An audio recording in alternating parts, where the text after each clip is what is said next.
الله يا الله. Bismillahirrahmanirrahim. Assalamualaikum warahmatullahi wabarakatuh. Syukur alhamdulillah kita berjumpa lagi di channel ini. Salawat dan salam tak lupa kita sanjung sajikan ke pangkuan Nabi besar Muhammad sallallahu alaihi wasallam. Allahumma sholli ala Sayyidina Muhammad wa ala ali Sayyidina Muhammad. Sahabat beriman yang dirahmati Allah Subhanahu wa ta'ala, bulan Syawal seringkali kita hanya mengenal sebagai bulan Lebaran, bulan di mana umat Islam merayakan Idul Fitri, bersilaturahmi, dan menikmati hidangan khas setelah sebulan berpuasa di bulan Ramadan. Tapi tahukah kita, di balik kemeriahan Syawal tersimpan banyak peristiwa besar yang sangat penting dalam sejarah Islam, mulai dari pernikahan Rasulullah SAW, kemenangan di medan perang, hingga amalan yang pahalanya seperti puasa setahun.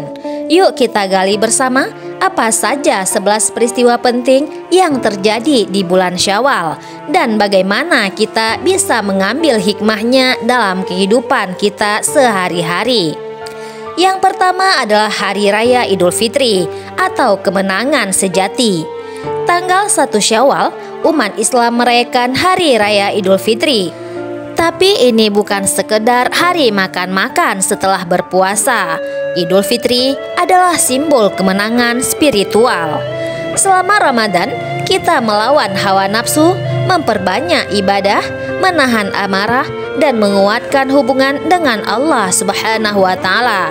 Ketika Ramadan berakhir, Allah berikan kita suatu peristiwa istimewa sebagai bentuk penghargaan atas perjuangan kita, yaitu Idul Fitri. Di hari Idul Fitri, Rasulullah SAW menyuruh umat Islam untuk melakukan yang pertama, mandi sebelum sholat, memakai pakaian yang terbaik, bertakbir sejak keluar rumah hingga imam naik mimbar, sholat id berjamaah, saling memaafkan, dan memberi sedekah. Sungguh, Idul Fitri bukan sekedar pesta, tapi momen spiritual yang sangat mulia. Kemudian yang kedua adalah puasa 6 hari di bulan Syawal. Salah satu keutamaan terbesar di bulan ini adalah disyariatkan puasa sunnah 6 hari di bulan Syawal. Rasulullah SAW bersabda, barang siapa yang berpuasa Ramadan kemudian diikuti dengan puasa 6 hari di bulan Syawal, maka dia seperti berpuasa sepanjang tahun. Hadis riwayat Muslim. Ini karena di dalam Islam setiap amal dilipat gandakan. Puasa Ramadan sama dengan 10 bulan. Puasa 6 hari di bulan Syawal sama dengan 2 bulan. Totalnya 12 bulan. Seperti berpuasa sama dengan setahun penuh. Waktu pelaksanaannya fleksibel. Boleh berurutan, boleh juga tidak. Yang penting masih di bulan Syawal. Kemudian yang ketiga adalah pernikahan Rasulullah SAW dengan Aisyah radhiyallahu anha. Pernikahan Rasulullah SAW dengan Aisyah radhiyallahu anha juga terjadi di bulan Syawal. Dalam hadis, Aisyah berkata, Rasulullah SAW menikahiku di bulan Syawal dan membangun rumah tangga denganku di bulan Syawal. Maka tidak ada istri Rasulullah SAW yang lebih dicintai beliau dariku. Hadis riwayat Muslim. Hal ini mematahkan keyakinan jahiliyah yang menganggap Syawal sebagai bulan sial untuk menikah. Justru Rasulullah SAW menunjukkan bahwa Syawal adalah bulan penuh berkah untuk memulai kehidupan yang baru. Kemudian yang keempat adalah Perang Hunain, ujian di tengah kemenangan.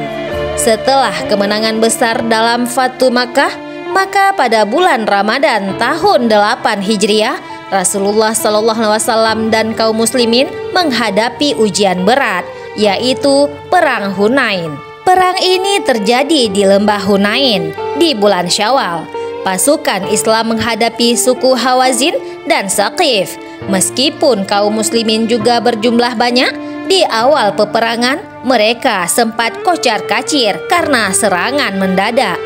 Tapi Rasulullah SAW tidak gentar. Beliau tetap bertahan, menyeru pada sahabat untuk kembali, hingga akhirnya Allah menurunkan kemenangan.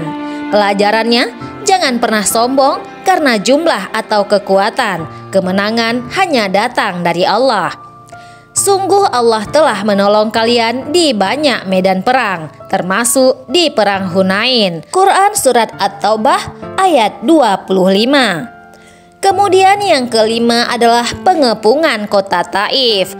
Masih di bulan Syawal tahun 8 Hijriah, setelah perang Hunain, Rasulullah SAW melanjutkan misi dakwah ke kota Taif, kampung dari suku Saqif. Taif dikenal sebagai kota yang kuat dengan benteng tinggi dan penduduk pemberani.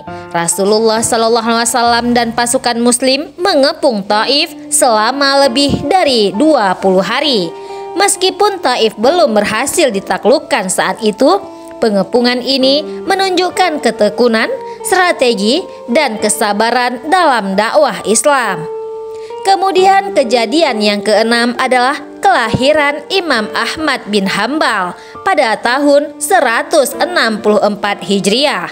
Bulan Syawal juga menjadi saksi lahirnya ulama besar Imam Ahmad bin Hambal, pendiri mazhab Hambali.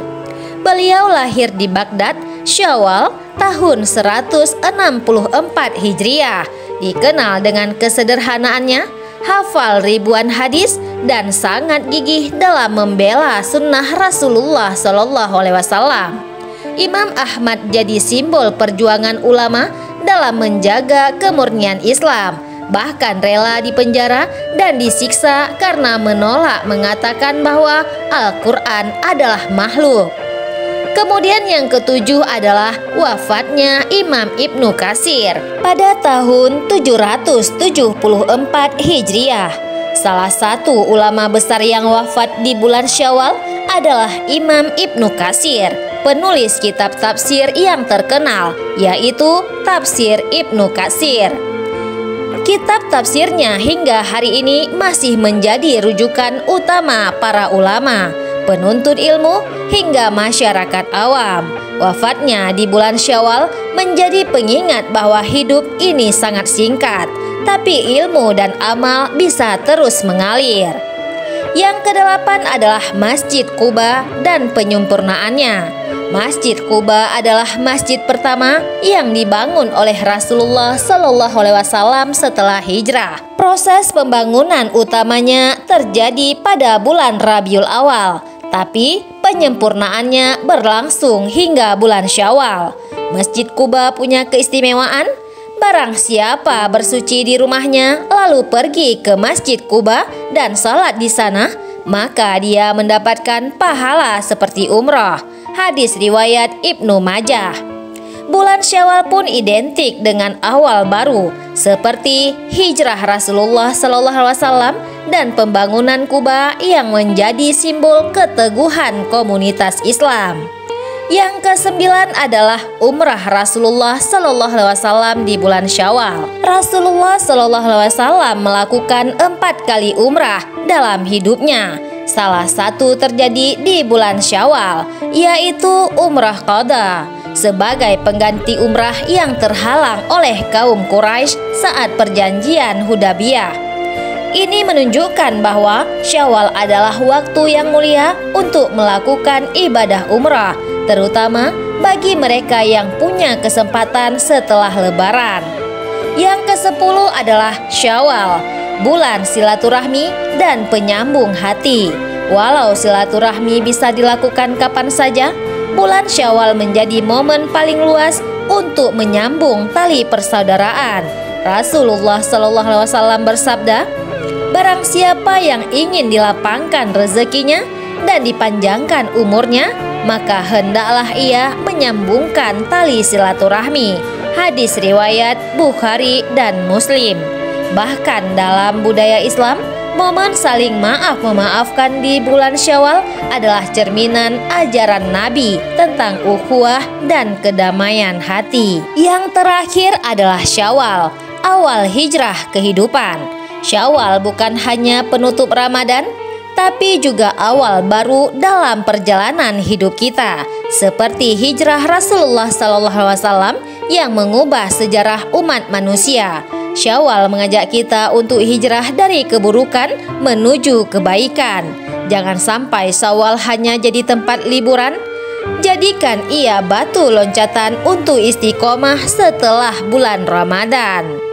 Sahabat beriman yang dirahmati Allah Subhanahu wa Ta'ala, ternyata bulan Syawal bukan hanya tentang kue, baju baru, dan salam tempel, tapi ia penuh peristiwa besar, penuh makna, dan mengandung banyak pelajaran. Mari kita manfaatkan bulan Syawal ini dengan menjaga ibadah setelah Ramadan, menjalankan puasa 6 hari di bulan Syawal, menyambung silaturahmi, memulai hijrah pribadi yang lebih baik lagi. Semoga Allah memberkahi kita di bulan Syawal dan menjadikannya momentum perubahan menuju takwa kepada Allah Subhanahu wa Ta'ala. Amin ya rabbal alamin. Wallahu alam bisawab. Jangan lupa like, share, dan subscribe jika konten ini bermanfaat. Wassalamualaikum warahmatullahi wabarakatuh.